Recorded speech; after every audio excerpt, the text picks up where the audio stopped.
My question just sort of focuses on two sort of different things we've been talking about. One, which is focusing on the decisions people make and how that influences how successful they are.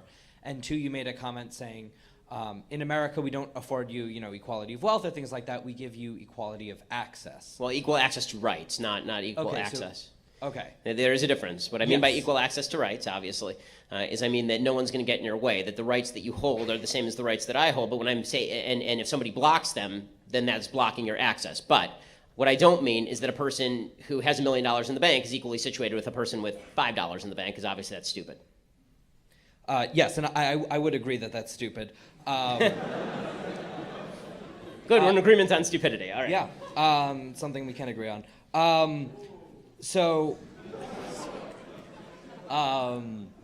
I do want to sort of extend that into, I do personally believe that the number one factor in a lot of these sort of things are the decisions you make.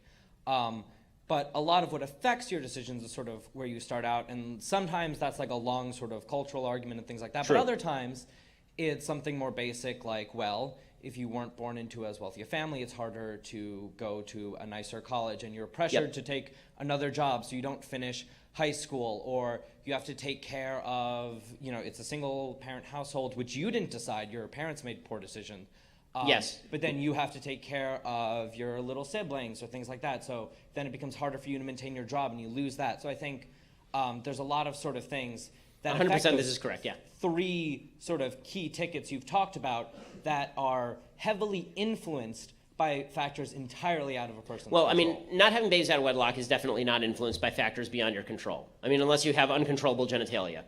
So the fact is that just because you had a single mom doesn't mean that you have to follow in the pattern. Bottom line is that when you have cycles of poverty, somebody's going to have to break that at some point, and that's going to take an act of will. When it comes to graduating from high school, the number of people who are dropping out of high school because they need to, support their family is incredibly low in the United States. But if that's the case, then I'll give you an example. There's a listener of mine who's a young woman, I think she's probably 18 years old, who emailed me the other day, and she said, you have your 3 rules, right? No, don't have babies before marriage and finish high school and then get a job.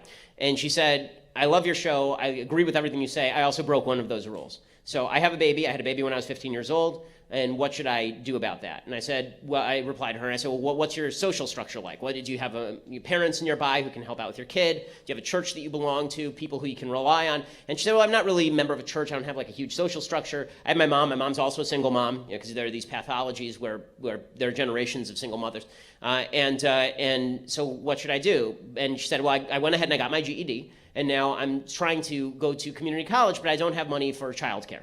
I don't have money for childcare. My mom works.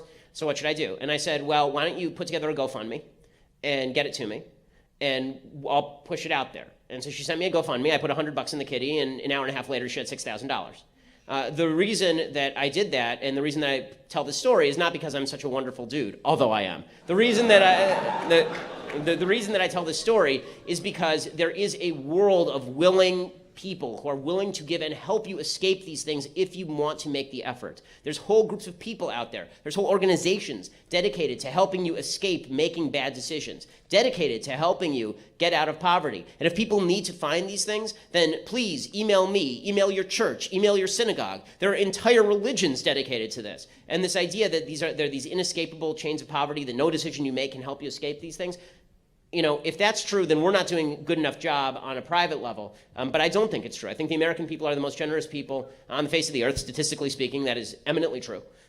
Republicans, by the way, do give much more money to charity than Democrats, mainly because they're religious. And so our goal as individuals, not as a society, because I don't like to talk about our goals as a quote-unquote society. Our goals as individuals should be to help people make the right decisions so they can escape these bad decisions that they were about to make. And people's goals as individuals should also be not to make the bad decisions. These cycles cannot be broken by a government coming in and trying to fix them. Government tried to fix poverty in 1964. And the war on poverty has now been going for half a century, and by percentage, the same number of people are poor. Okay, so this is just not working. We're going to need to do something else, and it's going to need to come down to individual decision making. Just to end this, I want to thank you for your personal kind charity, especially. You don't have to. I didn't give you money.